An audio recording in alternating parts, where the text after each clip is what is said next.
Hey everyone, Forrest Jackson with Jackson Pottery and Jackson's Home and Garden. And we're very excited to have a few special guests with us from Vietnam. And Tiny Hearts of Hope is an organization that we have been supporting for a number of years. And so my wife Kellyanne and I are happy to have Brent and Stacy Tarr in our home to talk a little bit about some of the charity work that they've done over the last number of years, some of the ministry work. And just want to give the floor to them and tell us a little bit about, for the people who don't know, Tiny Hearts of Hope and what you do. Sure. Tiny Hearts of Hope is an organization that started back in 2008. And I guess recently partnered with you guys about a year and a half ago. We found Forrest and Dave. They came to Vietnam, jumped on the back of the motorbikes with us. We took them to the slums, took them to the orphanages, had some good times. And they just saw what we do. And what we do at Tiny Hearts of Hope is we do children's ministry, basically, in a means to try to meet a physical need, but realistically we hope to reach a spiritual need that these children have and point them to Christ. And so we have 6 different projects going on. We have 8 staff now, and we're doing great work. So that's awesome. So you guys were living in Vietnam, and then the pandemic. And tell us about that. You obviously had to quickly exit. You got a phone call or a letter? Yeah. We actually, obviously the world knows COVID-19 has changed and shut down a lot of the world. And so I guess it would have been mid-March. We were there working, doing our ministries like normal. And of course, we started hearing more and more about the pandemic. And then eventually we got an email from the State Department that said, you need to come home, all U.S. citizens, or you don't know when you can come home. And so we quickly took that opportunity. After a few canceled flights and being stuck in the Middle East, we finally made it home April 1st. And you couldn't stay because you have kids here too. You have kids Correct. That you have with you in Vietnam, and you have kids here going to college, right? Correct. So it's important that you were able to get back. I see. That's right. Okay. So tell us a little bit about what you guys do. What does your daily look like? What is your daily activity like there in Vietnam? Well, we have 5 children, so daily activity for me is different than it would be in America even. We want to educate our kids and educate them in the work that we do also. So usually in the morning we're doing homeschool, but our days are not always the same. I think that we've learned to be very flexible.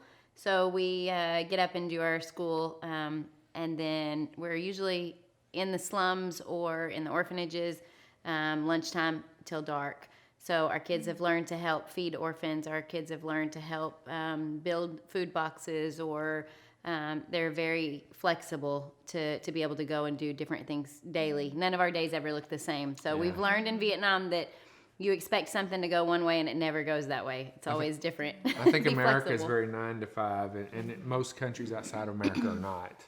And so in Vietnamese, they say "Đúng giờ," which means on time, and nobody ever is. They say that, but it doesn't mean anything. It's almost a joke. And so you just kind of get used to that, and flexibility is crucial. Yeah. So you guys are doing a lot of work with orphanages. Can you tell us about that? We definitely can. We actually work through multiple facets. We work through local orphanages. We work in local churches in communities that are like tribal communities. Again, there's 54 different people groups in Vietnam, and we've worked in probably about 10 different people groups. And statistically, that tends to be about, they say 25% poorer than the standard Vietnamese people. Right now, there's 97% of the Vietnamese are a kin tribe, K-I-N-H. So 97% of the Vietnamese are kin.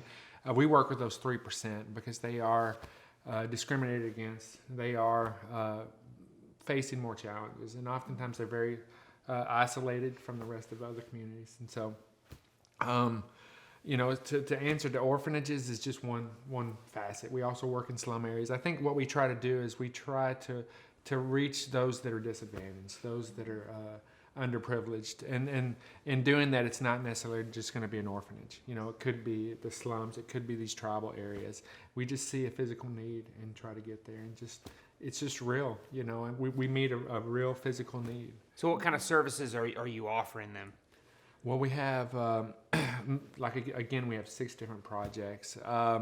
One of the projects we have is called the Hope House, which is a house for street kids. It started back in 2011. A lot of times what we do is you just kind of, as things kind of unfold and who we are and what we do, it's just seeing a need and meeting it. And so if you ever been to Ho Chi Minh City, Vietnam, Saigon, you're going to see a lot of street kids. There's people everywhere. There's in people Vietnam. everywhere, but you'll see little kids, very little kids selling gum or selling lottery tickets or just begging. Yeah. And so we started the Hope House in 2011 again, just to see that need met. And so we get these kids off the street, we raise them, we give them hope in a future. We give them food, we give them education, and it's been a blessing. So a lot of these questions it's a very big answer. That's just one facet. We also have a community development program where we go into these communities. Typically, one community will be a 1-year program, and we'll do clean water. We'll do education programs, scholarships. We'll do sanitation. There's no bathrooms out there. And again, all of these through a local church and a means to point people to the church and essentially to Christ. So tell us, if you would, about some of your education programs. So education in Vietnam is not compulsory, or it's sponsored by government? How does it work there? It's different here in the States. So education in Vietnam is not something that you're guaranteed. Depending on the wealth of your family, depends on what school you'll go to and how much education you can receive. So if you're from a poor family and your family cannot afford to give you an education by paying for your school, you are usually taken to do what your trade of your family is. So if your family works in cashew farming, then you're going to learn to do cashews. If you're in the city, you're going to learn to run your family's business.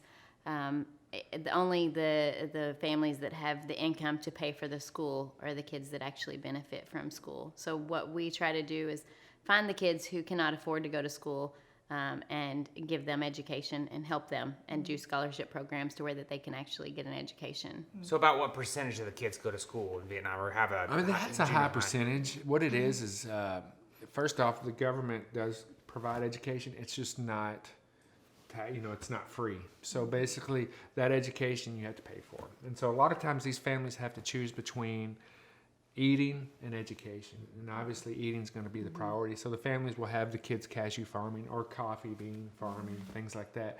And so we try to go in there and give incentives to send their kids to school.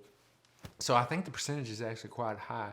But even the kids that do go to school through these poor families, it's a financial burden to go to school. Though sometimes they'll still push it, and what happens is their food is lacking, or they're not getting the protein, so they're not getting the vitamins that they need. So we have a food program. One of our programs in the community development is we bring food. We actually interview the families, and we find the families that have the greatest need, and we say, we'll give you a food box once a month, but you have to guarantee the kid stays in school. And so that gives them an incentive, and if they ever break that contract, we'll pull them out of the program. And if they stay in that program for the allotted time, 6 months or a year, we don't go too far because we don't want to breed laziness or dependency. And what we'll do is try to encourage them to understand the importance of education. So the Hope House, you said that is a resale shop, or that's just different? No, that is different. We have another, again, I should just go through my programs. We have a program called the Shop of Hope, which is a replication kind of Salvation Army. And so our staff is handicapped and really underprivileged themselves, because being handicapped is very difficult in Vietnam as well. And so we provide them jobs. We provide them opportunities like that. And so it's a resale shop, just like you'd see in Goodwill or Salvation Army. The Hope House is really an orphanage, basically. But orphanages, when you have institutionalized homes, like the large orphanages that we do work with, you've got 80 to 100 kids. And those kids don't develop as well. And so we work with them and we help those orphanages. We actually fund and run a smaller orphanage, again, the Hope House, and we have about 10 kids. It's more like a family when it's more small. of a family, and it helps develop the kids for that. That's better for them. And they learn how to take care of each other and do chores and do normal family things. Go on outings. They can go on outings. You can fit, 10 kids on 3 motorbikes and go somewhere. We got videos. We'll show you. So for just rewinding, just for the folks who don't know about Tiny Hearts of Hope and kind of your story, you moved over there how long ago? Would have been 2012. 2008. 2008. We've been there 12 years. So you've been there 12 years, and what has that been like for your family? Like I think you had how many kids while you were there in Vietnam? 3 of my kids have been born there. So we have an adopted daughter. We had 2 biological children. Then we adopted a daughter from Vietnam in 2006. And in 2008 was when we actually went back over there. So we had 3 kids at the time, and I was pregnant with our 4th. And so everyone was saying, what are you going to do? How are you going to do this in Vietnam? And my husband's a jokester, and he said, well, they've been given birth in Vietnam just like they have here. How hard can it be? Right. It's not the first time they saw a pregnant woman. Oh my goodness, something's wrong. Yeah. They knew what to do. It was okay. So it was easy easier for on me. him than it was on me. But just going through labor in a different country, it just makes you realize where your priorities are, whether you're trusting in God or whether you're trusting in man and doctors and the ability to deliver safely. Right. So it did build faith, and then since then I've had another baby there. And so when you go in not speaking the language, and they come in and they tell you not to do something, and you don't understand, and they hit your hand and tell you not to do it again, it's very humbling to say, okay, I'll do it your way. And so you learn to give up your freedoms as we have in America. But God just, he rewards you with such, I don't know, you learn so much from it. I feel like I could do it anywhere now. You ready? Wow. Pressure's on. It's on the camera. Could you guys share with us a success story of one of the kids who's gone through either your Hope House program or your educational program? Sure. We're very blessed because we've had a lot of success stories. We do have some favorites. We found a family that was living under a bridge in Ho Chi Minh City.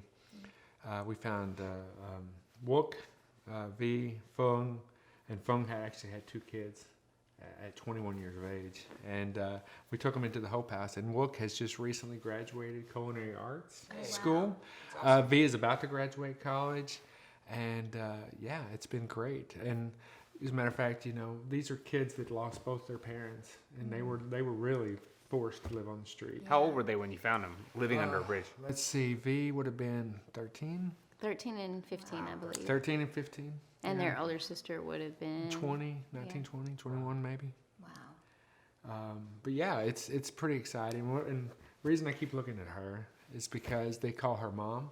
And they call me dad. So it's kind of like we're still in their lives. And so they're like, Mom, Dad, I got a girlfriend. It's hard, not to pick favorites, but they kind of are up there. Yeah. Wow. Yeah, I love that. That's so neat. Yeah. And do your kids grow attached to these kids as they do, come? actually. Wook came and lived with us for a while, and it was great having a big brother around for the kids because my older 2 kids have since gone to college.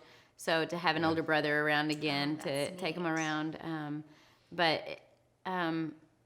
It's been a big blessing. He was out of culinary art school too, so he was cooking good. So he's learning how to cook, and teaching the kids how to do things like bubble tea and fun things that my kids, love from Vietnam. So I think what a lot of the folks watching, and certainly we want to know, is what new projects, what new activities do you have come up for 2021? Obviously, you need to get back into Vietnam, and you're doing a lot of things remotely, but what are some of the things you're excited about for this next year? We're very excited. We're really trying to push into our education program. One of the things that we tried to do for 2020 was launching a product that we actually have called a Smart Box, which is a mobile IT lab. Really excited about it because 2020 and the COVID shutdown, it kind of didn't happen like we anticipated. So 2021, and actually we're recently just now starting to enroll it, is going to be the Smart Box. And the Smart Box basically houses 20 laptops, and it actually has its own battery pack, and it has its own server. And so there's really no need for us to go and get plugged in or get on Wi-Fi. And we can take this mobile IT lab and go into these communities like the slums, like the tribal areas where they don't have access to electricity. And we can set up a classroom full of laptops.